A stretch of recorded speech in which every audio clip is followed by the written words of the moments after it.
Estamos de volta com Sala de Entrevistas na TV Farol. Hoje com o reitor da FURG, Danilo Giroldo. Agora, reitor, conta um pouco sobre a volta às aulas. Como é que vai ser a expectativa? A expectativa está muito grande, nós estamos muito felizes.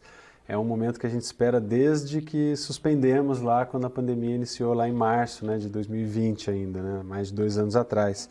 Quando a gente não sabia quanto tempo ainda ficaríamos com as aulas suspensas naquele momento, depois adaptadas ao modelo remoto. Então passamos por um período de muita incerteza, 2 anos, uma angústia muito grande, porque por mais que a universidade tenha continuado trabalhando intensamente durante todo esse período, com a adaptação, seja do trabalho administrativo de forma remota, seja o ensino remoto emergencial, como nós denominamos, nós sempre tratamos isso como uma política de redução de danos, sabendo que era melhor fazer dessa forma do que interromper as atividades, porque sabíamos que se interrompêssemos, traríamos um prejuízo muito grande aos estudantes, à comunidade, à sociedade. Então, criamos esse modelo adaptado de trabalho ou ensino remoto emergencial, a gente sempre usou esse termo.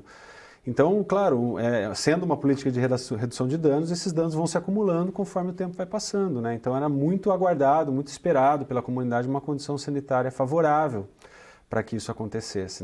Desde o início, nós tivemos o assessoramento de comitês e comissões específicas, isso é uma outra característica da FURG. Os docentes, os técnicos, os estudantes, eles normalmente se comprometem muito a participar de comissões para subsidiar estudos. E dessa vez não foi diferente, então tínhamos um comitê de especialistas da área da saúde, escola de enfermagem, faculdade de medicina, hospital universitário, que sempre orientaram a FURG do ponto de vista sanitário, sobre tanto o entendimento do cenário epidemiológico, das previsões possíveis e tudo, quanto do comportamento mais adequado em função da melhor evidência científica disponível. Isso é sempre importante dizer, quando tem uma coisa nova, como foi a Covid, nem sempre você tem todas as respostas à mão. Então você precisa tomar a sua decisão amparado pela melhor evidência científica possível, que esteja disponível. Então sempre era dessa forma, com os estudos mais recentes, o que os profissionais de saúde dos centros de mais excelência estavam apontando. Então foi sempre assim que a gente foi se orientando e seguindo o trabalho sempre, o trabalho remoto ou o ensino remoto emergencial.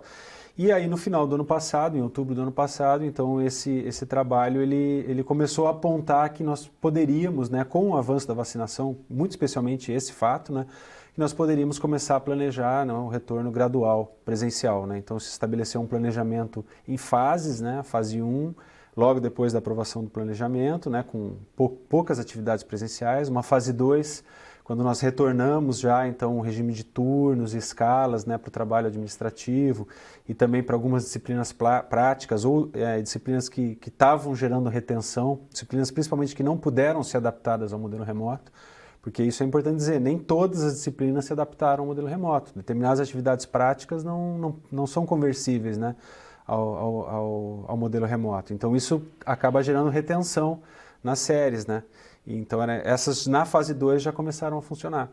Então todo o segundo semestre letivo de 2021 ele ocorreu nessa forma, durante a fase 2. E aí planejávamos então que o primeiro semestre letivo de 2022 já ocorresse no formato presencial, que é essa fase 3 que inicia agora no dia 4 de abril, e que possibilita então o retorno das aulas para o dia 25 de abril. Enquanto se fazia todo esse estudo do ponto de vista sanitário, acompanhamento dos indicadores epidemiológicos, tudo isso, outras comissões também trabalhavam, discutindo os modelos pedagógicos para cada fase, as diretrizes pedagógicas para cada fase, porque mesmo nessa fase 3 ainda é um período excepcional, nós estamos tratando como um período excepcional. Então existem algumas flexibilizações nas regras, vamos dizer, principalmente da graduação.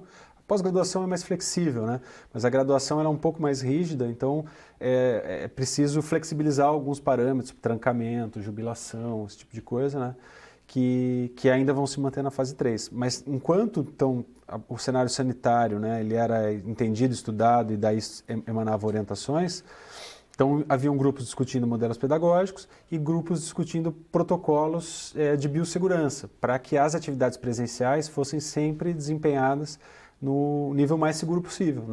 Então hoje nós temos as medidas de readequação dos espaços, os distanciamentos, né, o tipo de ambiente que precisa ainda ter distanciamento, o tipo que não precisa mais ter distanciamento, né, toda a conduta, né, que a comunidade universitária deve ter durante essas fases todas. Então é um conjunto muito robusto de documentos que traz esse cenário de segurança. Por isso a comunidade está tão ansiosa, né, e se sentindo segura realmente para poder voltar. Então nós temos o plano de contingência, que é o que orienta, né, do ponto de vista de saúde, sanitário, né, como é que as coisas devem acontecer. Aí nós temos essas medidas de readequação dos espaços que indicam para cada espaço da universidade teto de ocupação, né, e como qual a conduta em cada um deles, né. Aí nós temos um instrumento que foi muito importante, desenvolvido pela Escola de Enfermagem, que foi o riscômetro. Com esse é uma tabela de pontuação onde você consegue identificar o risco de um determinado ambiente para a transmissão de Covid, se é baixo, né, moderado, alto ou elevado. Né? Então, são ferramentas, né, que possibilitaram que a gente estabelecesse as regras, né, que foram recentemente aprovadas para que a graduação, né, pudesse funcionar. Então, podemos dizer hoje que estamos assim, totalmente prontos para esse retorno, né, com a comunidade se sentindo segura, por prática, desde a professora Cleusa, e isso também é cultura da FURG, né, também, o professor Cozan também trabalhava dessa forma, e eu da mesma forma, nós procuramos sempre debater muito profundamente esses temas com a comunidade, para que todo mundo saiba o que vai acontecer, né. Então, por vezes a gente perde um pouco de velocidade, mas todo mundo sabe o que vai acontecer, todo mundo tem a oportunidade de opinar e colocar ali um ponto de vista para que o sistema funcione melhor. Então, a gente pode, e a parceria com a Secretaria de Comunicação foi muito importante para isso, né? Então, a nossa SECOM vem fazendo um trabalho brilhante nesse sentido e que nos ajuda muito a capilarizar as informações. Então, todo mundo está tendo acesso a todas essas informações e estamos totalmente prontos, né, para dia 25 ter aí os 10 mil alunos de volta em sala de aula, né, com os nossos servidores, docentes e técnicos também todos presentes, né, e aí a formação se dá de forma completa, né, porque a universidade ela nunca é exclusivamente uma formação acadêmica, né, o que eu dizia de mim, por exemplo, né, na minha experiência, que tive a minha vida transformada, ela não é só transformada pela formação acadêmica, é a vivência social, a vivência política que você tem dentro de uma universidade, política no melhor sentido da palavra, quer dizer, a capacidade de desenvolver argumentações, né, de defesa de ponto de vista, a formação cultural, né, é um período em que a gente interage com muitas pessoas, né, o nosso período de formação. Então, novos autores, novas músicas, novos livros, né, amplia-se muito a visão de uma pessoa quando ela passa pela universidade. E isso na presencialidade é muito maior, né? Então, estamos muito felizes aí. Dia 25, tudo isso está de volta. Por isso mesmo. 25, todo mundo de volta. Reitor, recentemente a FURG recebeu o reconhecimento do MEC. Conta um pouquinho mais para a gente. Isso, nós recebemos esse conceito de excelência, né, no nosso funcionamento da nossa educação à distância. A FURG ainda busca o seu recredenciamento institucional, né, para que as instituições funcionem como universidade. Existe um setor de regulação no Ministério da Educação, né, que trata desse assunto. A FURG ela é credenciada, nós estamos buscando um recredenciamento amplo da instituição. O que ocorreu foi realmente para que ela possa continuar oferecendo seus cursos de educação à distância. Então, são consultores que vêm, né, formados pelo MEC, né, e que respondem pelo próprio MEC, fazem um trabalho muito criterioso, né, in situ, então eles visitam, analisam documentações e instalações, conversam com as pessoas, analisam os regulamentos institucionais, e esse processo todo foi muito bem conduzido, né, ele foi coordenado, nós temos uma diretoria de avaliação institucional que coordena esse processo todo, mas ela depende de todas as áreas, né? Então, ela depende das unidades acadêmicas para ter a documentação dos docentes todos, os currículos todos organizados, depende de todos os setores administrativos para os regulamentos estarem todos disponibilizados para essa comissão que visita. E aí, realmente, né, então, o trabalho todo de avaliação nos levou a esse conceito de excelência, né, que nos deixa muito orgulhosos, porque, de fato, a educação à distância da FURG ela é de excelência, assim como a atividade presencial. Então, não é mais do que a justiça realmente na avaliação, né? E essa expertise toda da nossa educação à distância contribuiu muito para o período de ensino remoto emergencial. E nós temos ainda uma perspectiva, né, um regulamento que permite que de 20% da carga horária dos cursos presenciais possa ser feito também por educação à distância. Então, toda essa vivência do ensino remoto emergencial, e essa é a excelência, vão nos ajudar também a diversificar, né, e a utilizar também a educação à distância como um instrumento pedagógico, né, para melhorar a formação, né, dos nossos estudantes. Então, a gente está bem feliz com esse resultado e logo em breve esperamos ter para a universidade como um todo, né. O recrudescimento institucional certamente vai alcançar um conceito parecido porque a gente tem confiança aí no trabalho, né, que vem sendo feito. E recentemente a FURG também fez uma parceria com a Universidade da Turquia, né? Como é que funciona? Isso a gente, frequentemente a gente faz esses acordos, né? Nós temos um setor da universidade que trata disso, isso foi também um legado, né, institucional importante que as gestões recentes têm feito, porque há pouco tempo atrás, não só a FURG, mas as universidades em geral não tinham setores especializados na internacionalização. As universidades brasileiras, de maneira geral, ainda assim, hoje em dia, têm um baixo índice de internacionalização. Nós precisamos buscar mais isso, né? Outros países latino-americanos já têm níveis de internacionalização maiores, né? Para que uma universidade se internacionalize, ela precisa se preparar. Então, os docentes, né, têm que estar mais preparados, né? Os estudantes também para os processos de mobilidade, o ensino de línguas tem que ser mais aprofundado. Então, é toda uma preparação institucional que permite as instituições se internacionalizarem. E a FURG, ela seguiu esse caminho, né? Então, hoje nós temos lá a REINTER, que é a nossa Secretaria de Relações Internacionais, que é como se fosse um escritório de relações internacionais dentro da universidade, onde os nossos estudantes estrangeiros buscam as informações, onde nós fazemos as tratativas com outros países para fazer convênios de pesquisa, de pós-graduação, de mobilidade de estudantes de graduação. São vários os convênios que a gente tem. Esse da Turquia agora foi bastante recente, vinculado a um programa que nós criamos, acho que há 2 ou 3 anos atrás, que são os professores visitantes. E a gente deu uma ênfase muito grande para que fossem professores visitantes estrangeiros. Então, esse convênio com a Turquia, ele deriva de uma professora visitante estrangeira da Turquia, que ela desenvolve atividades aqui, possibilita essas pontes, né? Mas assim nós temos com a Espanha, com a Inglaterra, com a Alemanha, com os Estados Unidos, com o mundo todo, né? São muitos convênios. Isso é fundamental para qualificar. Acho que a gente hoje já está muito mais bem preparado. Com a parceria do Instituto de Letras e Artes, nós temos um centro de ensino de línguas, o CELI, que oferece cursos, né, de línguas estrangeiras e oferece português para os estrangeiros, né? Então, porque o Brasil, de maneira geral, as pessoas não falam outras línguas, né? Mesmo o espanhol, mesmo a gente aqui tão próximo ao Uruguai, é comum essa dificuldade de ter uma segunda língua, né? Então, esse é um caminho que a gente precisa começar a trilhar, né? E a FURG está trilhando.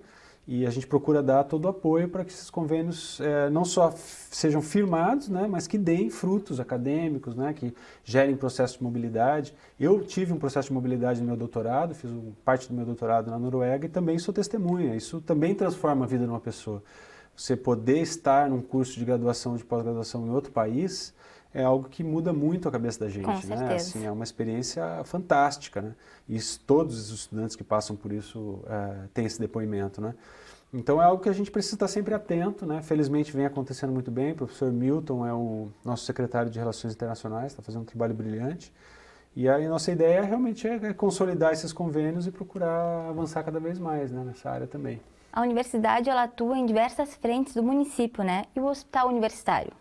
Sim, é talvez o nosso espaço, né, de maior interação com a sociedade, né? Não só de Rio Grande, mas de toda a região. É um hospital que tem característica regional, né? Referência regional em várias áreas, inclusive durante a pandemia, muito especialmente na questão da testagem, né? Então recebíamos amostras, né, para serem testadas, né, de Covid-19 e o laboratório de referência da região sul era o do hospital universitário, né? Então ele é um espaço, é um espaço muito importante, né? Ele é um espaço não só de assistência, mas ele é um espaço também de formação, né, de prática para os nossos estudantes neste momento, né, de enfermagem e de medicina, além das residências todas médicas, residências multiprofissionais também, né, que são residências em que participam estudantes as multiprofissionais, né, elas são para estudantes de educação física, psicologia e enfermagem, né? Então, ele é um espaço de formação, né? Então, ele possibilita não só assistência em média e alta complexidade, né, de altíssima qualidade para a sociedade, mas principalmente esse processo de formação de novos profissionais de saúde, né, que o país, o Brasil de maneira geral, é carente ainda, né, na formação de quadros na área da saúde, para para o tamanho da demanda, né, do país. E ele recentemente, já faz algum tempo, né, mas desde 2014 ou 2015, não me lembro bem, acho que 2014, 2015 eu acho, nós temos um contrato de cogestão com a Empresa Brasileira de Serviços Hospitalares, a EBSER, que administra praticamente todos os hospitais universitários do Brasil. Poucas universidades ainda não têm adesão, não têm contrato de gestão com a EBSER. E isso qualificou, sem dúvida, muito o processo de gestão, né? Porque ela traz toda uma estrutura de cargos, né? O que é muito importante. Então, cada um dos setores da universidade, do hospital universitário tem os seus responsáveis, né? Chefes de unidades, setores, diretores, gerentes, né? Até a própria superintendente, né? Que é a professora Sandra Brandão hoje, né? Reconduzida recentemente, inclusive, por um processo democrático. E então esse processo da EBSER todo, no nosso entendimento, ele qualificou bastante o atendimento. É claro que a nossa cidade, né, e o sul do Rio Grande do Sul de maneira geral, ele carece de estruturas de apoio da saúde. A gente precisa dizer sobre isso, né? Há uma crise, né, especialmente nesses setores de média e alta complexidade, mas na saúde como um todo. Então ele obviamente sofre por isso, né? Ele também sofre pelo um orçamento relativamente justo, né? Não é um orçamento curto, mas que tem sido suficiente para cobrir as demandas, ou seja, ele está equilibrado do ponto de vista financeiro, mas a gente sabe que as demandas são sempre maiores, né? A gente precisava ter mais espaços, né? Mais espaços de assistência à saúde, e essa é uma questão que não é exclusiva também do Rio Grande do Sul, são muitos os lugares do Brasil que passam por isso. Então é um desafio constante, mas é um espaço que a gente se orgulha muito, né? Assim, que presta um serviço de altíssima qualidade, é reconhecido pela comunidade como um espaço de excelência, né? Mas que tem que sempre estar buscando se aprimorar, especialmente porque a demanda, né, é sempre maior do que a capacidade de ofertar serviços, né? As filas em algumas especialidades são grandes, né, porque a capacidade de atendimento não é suficiente, e a gente precisa sempre lidar com isso, com o apoio do Conselho Municipal de Saúde, né, a parceria com a Secretaria Municipal de Saúde e com a Secretaria Estadual de Saúde. É sempre importante ali ter esses parceiros todos, né, para que o serviço seja o melhor possível. Mas é um grande orgulho da universidade, né, um espaço que a gente tem a maior confiança, que está sendo muito bem gerenciado pela equipe da professora Sandra, mas sempre atentos a novas demandas, né? Como tudo, precisa sempre estar buscando aprimoramento. E a Feira do Livro é um evento que não está acontecendo há alguns anos. Quais os preparativos? A gente está agora, logo deve se iniciar a montagem, ela vai se iniciar no próximo dia 4 de maio, de 4 a 16 de maio, né? Ela é um evento muito tradicional da nossa universidade, sempre realizado no verão, né? Junto, lá na Praça de Diduá, no Cassino. Então ele já faz parte daquela programação de verão do Cassino, né? E esse ano não foi possível por conta do avanço da variante Ômicron naquele momento, né?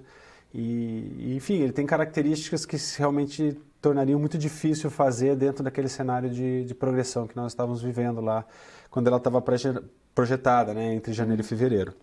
Mas, dado esse avanço, né, essa melhoria dos cenários epidemiológicos, então a gente conseguiu reprogramar ela ainda para esse ano, né? A gente tinha esse entendimento que era muito importante fazer esse ano. Então ela vai correr de 4 a 16 de maio, ali na Praça de Diduá mesmo, e ela tem esse enfoque territorial, né, sobre as miradas de um Pampa sul-americano. Então ela é uma feira do livro. A gente tem procurado dar temas, né, para ela. A última que nós realizamos teve um enfoque bastante grande para a questão da inclusão, né, especialmente da pessoa com deficiência, e ele teve, dessa vez, esse enfoque territorial, da característica cultural desse território em que a gente está inserido, né? Como isso reflete na literatura. Então vai ter toda uma programação com esse olhar, e não podíamos ter um patrono melhor, né, para esse tema do que o nosso Sérgio, querido, né? O Sérgio, ele é um grande poeta desse tema, né? É um parceiro, inclusive, pessoal meu também, e ele assim, é uma poesia que tem exatamente essa característica, né, da valorização da nossa cultura, né, da proximidade com a natureza, com o território pampiano. Então a gente está muito, muito feliz, né, com uma expectativa muito grande, e conclama as pessoas que participem, né? É um desafio fazer ela no outono, um pouco deslocada da temporada, mas estamos bastante confiantes que o público de Rio Grande, da região, vai continuar prestigiando a nossa Feira do Livro, e a programação vai ser excelente, né? Então, está muito confiante também. Então a gente espera todo mundo lá, né? Exatamente. Reitor, e para finalizar o programa, a gente quer saber sobre os projetos da tua gestão para esse ano. A gente está trabalhando em muitas frentes, né? O maior desafio, eu costumo dizer isso, o maior desafio deste momento é realmente garantir um retorno presencial seguro, né? E que tudo possa retornar a esse modelo da presencialidade. Esse é o maior desafio, nós estamos muito focados nisso. Mas não é só isso, a universidade não vive apenas disso, né? Então a gente durante este ano vai acontecer um processo muito importante, que é a curricularização da extensão. Ou seja, cada estudante da FURG vai precisar dedicar 10% da carga horária total do curso para atividade de extensão, né? Então, se a gente fizer uma conta assim direta, nós temos cerca de 10 mil alunos, né, dedicando 10% da sua carga horária. Então, podemos calcular assim que concomitantemente vamos ter pelo menos 1.000 estudantes desenvolvendo atividades de extensão nos territórios em que a gente está inserido. Então isso é uma coisa fantástica, não é simples, né? Então está sendo projetado, nós acabamos de aprovar a regulamentação e vai ser preparado durante esse ano para o ano que vem entrar em vigor. E nós temos os aprimoramentos de gestão, né? Nós estamos implantando a gestão de riscos na universidade para aprimorar o processo de gestão. Nós queremos radicalizar essa relação com a comunidade com um novo formato, o Conselho de Integração Universidade-Sociedade. Nós temos a área de inovação e tecnociência solidária, né? Então o Parque Tecnológico, incubadores de base tecnológicas, incubadoras de tecnociência solidária. Então tem um conjunto de atividades muito importantes, né? E sempre atentos a novos projetos, né? O que a gente tem que estar sempre com o radar ligado para as oportunidades que aparecem. Te agradeço, reitor, pela presença e desejo uma boa volta às aulas para vocês. Para finalizar aqui, para você que me assiste na TV Farol, se você ainda não nos segue, o Instagram é @tvfarolrs. Você pode enviar mensagens e assistir tudo o que acontece nos bastidores. Se quiser me acompanhar também, é só seguir o @ que está aqui embaixo. Tchau, até a próxima semana!